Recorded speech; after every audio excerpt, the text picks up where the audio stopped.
Hello बच्चों, हमारा प्रश्न है यदि एक गेंद ऊर्ध्वाधर ऊपर की ओर 40 मीटर पर सेकंड से के वेग से फेंकी जाती है तो इसका 2 सेकंड पश्चात वेग होगा। इसके उत्तर कुछ इस प्रकार हैं ए बी सी डी। चलिए इसको हम हल करते हैं। अब हम यहाँ से जानते हैं कि कोई इसमें हमें क्या दिया है कि एक गेंद जो है ऊर्ध्वाधर ऊपर की ओर फेंकी जाती है और हमें फिर 2 सेकंड बाद इसकी वेग पूछा जाता है। तो 2 सेकंड में कुछ ऊंचाई गया होगा ऊपर की ओर। तो हम इसमें क्या है ये, तो इसमें हम जो ऊपर वाले टर्म होते हैं उनको हम पॉजिटिव में लेते हैं और जो नीचे वाले होते हैं जैसे तो उनको हम नेगेटिव में लेते हैं। तो हम जानते हैं न्यूटन के गति के नियम के हिसाब से तो ये होता है h बराबर यू टी माइनस हाफ।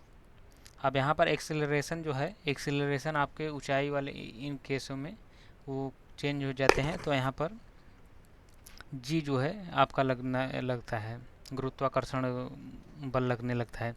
तो ये आ जाएगा जी टी स्क्वायर। ओके, तो यहाँ से हम देखें तो हमें यू टी कितना दिया है, यू दिया है 40, 2 माइनस 1/2 और जी यहाँ पर हम 10 ले लेते हैं और टी का मान आ जाएगा 2 स्क्वायर। तो यह हो गया 80 माइनस ये हो गया 2 पंचे 10, ये हो जाएगा 4 पंचे 20। तो यहाँ से अगर हम देखें तो 2 सेकंड में उसकी ऊंचाई जो है वो 60 मीटर। यहाँ से हमने एच फाइंड कर लिया। ओके, अब हम क्या करेंगे, अब हम तीसरे नियम से देखेंगे। तो ये हो जाएगा फाइनल वेलोसिटी बराबर इनिशियल वेलोसिटी माइनस यहाँ पर हो जाएगा 2gh। तो अब देखें, अब हम इसको देखें सॉल्व करें तो यहाँ पर क्या होगा। अब यहाँ पर हम देखें तो जी जो हमारा नीचे लग रहा है इसलिए हमारा ये माइनस जी हो जाएगा। तो यहाँ पर अगर हमसे क्या वेग पूछा है 2 सेकंड पश्चात तो उसका फाइनल वेग कितना, यानी हमसे वी पूछा है। तो यू की वैल्यू हम देख रहे हैं ये 40 है, ये हो गया 40 का स्क्वायर माइनस 2 10 और हमने एच की वैल्यू निकाला है 60।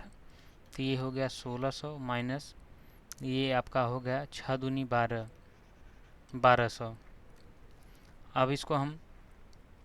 अब हम इसको देखें तो ये हमारा आ गया 400। ये हमारा किसकी वैल्यू है, वी स्क्वायर, यानी वी देखेंगे तो ये आ जाएगा हमारा 20 मीटर पर सेकेंड। यानी 2 सेकंड बाद हमारा जो वेग होगा वो 20 मीटर पर सेकेंड, यानी option B correct answer. Thank you.